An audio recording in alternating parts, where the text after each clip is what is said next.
Doubt नट में मिलेगा अब आपके हर सवाल का जवाब। बस अपने फोन से क्वेश्चन की फोटो खींचो और तुरंत वीडियो सोल्यूशन पाओ। डाउनलोड लिंक डिस्क्रिप्शन में है। Hello guys. गाइस हम हमेशा बात करते हैं कि बिट सेट में हमें टारगेट क्या रखना है 380 प्लस का, ताकि बिट्स में पिलानी में कंप्यूटर साइंस मिल जाए। अब उसके लिए यहाँ पे इस वीडियो में हम डिस्कस करने वाले हैं कि बिट सेट में जो मैथ्स का सेक्शन है उसमें कौन कौन से जो टॉपिक्स हैं वो थोड़े ज्यादा इंपॉर्टेंट है। बिकॉज हमें पता है कि जो हमारा मैथ्स का सेक्शन है इसका टोटल वेटेज 135 मार्क्स का है। तो ऑब्वियसली 380 प्लस के लिए हमें पता है इंग्लिश और एलआर में हमारा थोड़ा सा कम मार्क्स रह सकते हैं क्योंकि कम प्रिपरेशन होती है। तो मैथ्स में कम से कम हम 120 प्लस का टारगेट लेके चले कि थोड़ा सा उसको हम रिकवर कर पाए। अब 120 प्लस लेके चलेंगे तो 110 के अराउंड आ पाएंगे। तो कौन कौन से इंपॉर्टेंट टॉपिक्स हैं, किन किन से ज्यादा रिपीटेटिव क्वेश्चंस आते हैं। वैसे तो जनरली पेपर बाहर आता नहीं है बिट सेट का, बट पुराने ईयर की जो आ चुके हैं उनके बेसिस पे हम यहाँ पे बात करेंगे। देखिए, पहले इंपॉर्टेंट टॉपिक्स बताने से पहले आपको एक चीज बता दूं। मैथ्स के पेपर में जो 45 क्वेश्चन आते हैं उनमें से आपके अराउंड 22 से 25 क्वेश्चंस इजी होते हैं।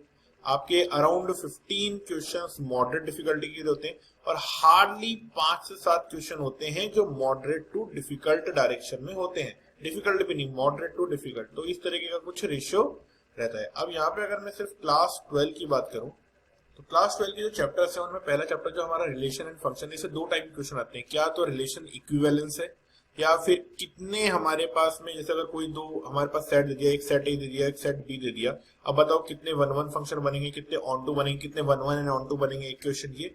और या फिर कि क्या वो फंक्शन वन वन है, मैनी वन है, इनटू है, ऑन टू है, बाइजेक्टिव है, सर्जेक्टिव है, ये सब क्वेश्चन आते हैं और ये काफी ज्यादा रिपीटेटिव ट्रेंड पे होते हैं। मैट्रिसेस में मैट्रिक्स का बेसिक क्वेश्चन आते हैं। जैसे फॉर एग्जांपल कोई मैट्रिक्स दे दी, उसका इनवर्स निकालो। बहुत ज्यादा वो इक्वेशनों वाले क्वेश्चन आते हैं कि A cube is equal to I है तो देन ए की raise to power 4 plus A cube and something की वैल्यू बताओ। इस टाइप के क्वेश्चन बिट सेट में देखने को बहुत ही कम मिलते हैं। मतलब अगर किसी को वो एक्स्ट्रा डिफिकल्ट क्वेश्चन बनाना हो तभी वैसे आते हैं। या फिर बेसिक की जो आपकी स्पेशल मैट्रिसेस होती है उनकी डेफिनेशन के क्वेश्चन होते हैं। हाँ, एक चीज यहाँ पे थोड़ा सा ध्यान रखने वाली बात है कि मैट्रिसेस के जो क्वेश्चन होते हैं ऑन एन एवरेज आपके मॉडरेट डायरेक्शन में रहते हैं, ना इजी होते हैं ना डिफिकल्ट होते हैं।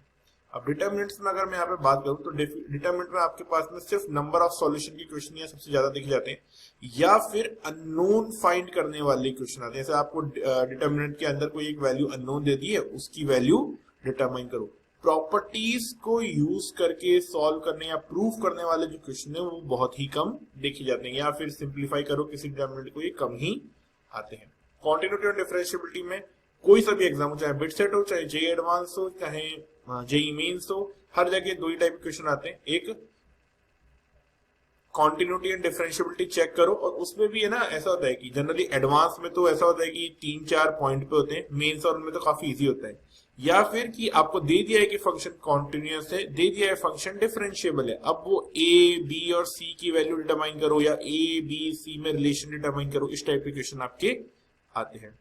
उसके बाद बात करें बाकी के जो चैप्टर्स हैं, एप्लीकेशन ऑफ डेरिवेटिव में आपके मीन वैल्यू थ्योरम और लोकल मैक्सिमा मिनिमा। अब लोकल मैक्सिमा मिनिमा में आपके जो शेप वाले क्वेश्चन होते हैं बिट सेट में वो थोड़े ज्यादा देखे जाते हैं।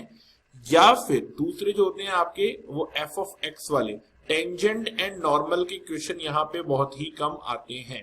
ठीक है, तो आपके फंक्शन की मैक्सिमा मिनिमा या फिर शेप की मैक्सिमा मिनिमा के क्वेश्चन देखे जाते हैं। एप्लीकेशन ऑफ इंटीग्रल में बहुत सिंपल सिंपल से क्वेश्चंस होते हैं आपके, जैसे कि कोई लाइन दे रखी है और एक उसे पैराबोला कट कर रहा है तो उसके बीच का एरिया बताओ।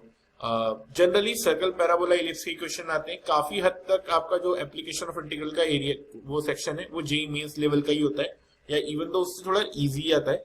बट थोड़ा सा कई बार मतलब ना, अब आपका दिन मतलब अच्छा नहीं जा रहा है तो हो सकता है उस दिन थोड़ा सा कॉम्प्लिकेटेड फंक्शन आ जाए, अदरवाइज सर्कल पैराबोला और इलिप्स यहाँ पे आते हैं।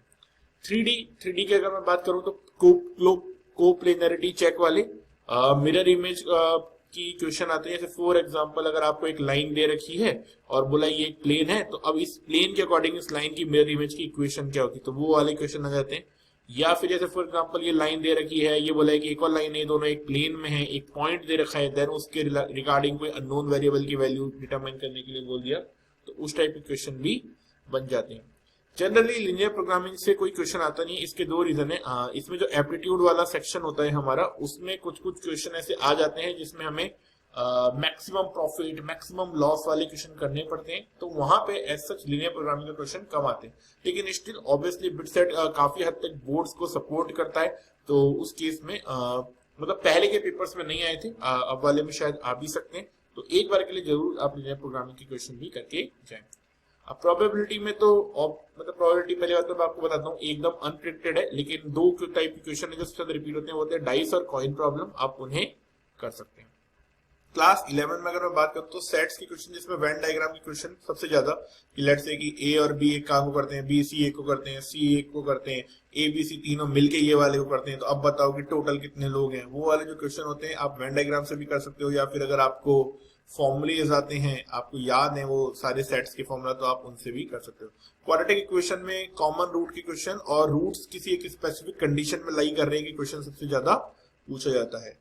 कॉम्प्लेक्स नंबर में डी मोइवर्स थ्योरम का एज सच मैं आपको बताऊं तो डायरेक्ट केवल 1 ओमेगा स्क्वायर या फिर 1 ओमेगा क्यूब ओमेगा की पावर 4, मतलब क्यूब जो रूट ऑफ यूनिटी होती है ना, उनकी देखो दो तीन प्रॉपर्टी होती है। जैसे सम ऑफ रूट्स क्या होता है आपका इक्वल टू 0 हो जाता है, प्रोडक्ट ऑफ रूट क्या होता है इक्वल टू 1 हो जाता है। वो वाली जो चीज होती है उसकी प्रॉपर्टी के क्वेश्चन सबसे ज्यादा आते हैं। यहाँ पे मैंने लिख भी रखा है पूरा का पूरा सम ऑफ रूट्स वाली जो चीज है, इसके थोड़े से एग्जांपल आपके पास ज्यादा आते हैं, तो कॉम्प्लेक्स नंबर में ज्यादा कुछ आता नहीं है। इसके अलावा एक स्पेसिफिक टाइप का क्वेश्चन और आता है, जैसे आपको दे रखा है कि mod of Z upon Z minus 2 is equal to let say कुछ 4, तो जेड का लोकस कैसा हो सकता है। तो अब सर्कल हो सकता है, एलिप्स हो सकता है, पैराबोला हो सकता है, हाइपरबोला हो सकता है, क्या हो सकता है, तो वो आपको आना चाहिए निकालना, ठीक है। और इसके बाद है बाइनोमियल थ्योरम। बाइनोमियल थ्योरम का जेई मीन्स टाइप के क्वेश्चन आते हैं।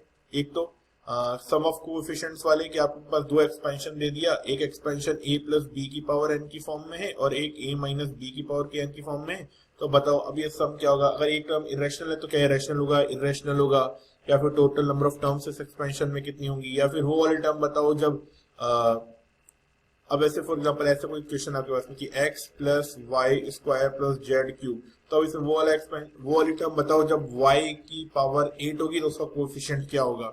तो वैसे अजीबोगरीब से थोड़े से क्वेश्चन आ जाते हैं कई बार। बाकी as such JEE mains level की जो बाइनोमियल होती है उतने ही इसमें क्वेश्चन आते हैं। सीक्वेंस सीरीज में अगर मैं बात करूं तो यहाँ पे एपीजीपी, बस इससे अलावा और कुछ नहीं आता। हार्डली अगर आएगा तो आपके पास में एजीपी आएगा, इससे ज्यादा कुछ करने की इसमें जरूरत आपको नहीं है। स्ट्रेट लाइन में अगर मैं बात करूं तो ट्राइंगल वाले क्वेश्चन आपको ज्यादा आते हैं। Angle bisector of two line से क्वेश्चन अगर बहुत ही ज्यादा कोई बात तो इनको निकालने के आ सकते हैं, अदरवाइज आपके पास में पोजीशन ऑफ पॉइंट के क्वेश्चन थोड़े ज्यादा यहाँ पे आपको देखने को मिल सकते हैं। कि जैसे फॉर एग्जांपल आपको 3 लाइन दे रखी है, अब बताओ ये पॉइंट क्या है, ये ट्राइंगल फॉर्म कर रहे हैं या ये पॉइंट इस ट्राइंगल के बाहर है या फिर लाइन के ऊपर लाई करता है, तो जो भी सीन है इस टाइप का क्वेश्चन आपका बनता है। कोनिक सेक्शंस के जो मैं बात करूं तो रिलेटिवली यहाँ पे कम क्वेश्चन देखने को मिलते हैं। डेफिनेशन ऑफ पैराबोला, एलिप्स और इसके क्वेश्चन होते हैं, या फिर नंबर जो टेंजेंट और नॉर्मल, यहाँ पे मैं लिख भी देता हूँ, नॉर्मल के बेसिक क्वेश्चन आते हैं। प्रॉपर्टीज के क्वेश्चन नहीं आते हैं, कोनिक्स की बेसिक पैरामेट्रिक फॉर्म के क्वेश्चन यहाँ पे आपको देखने को मिलते हैं।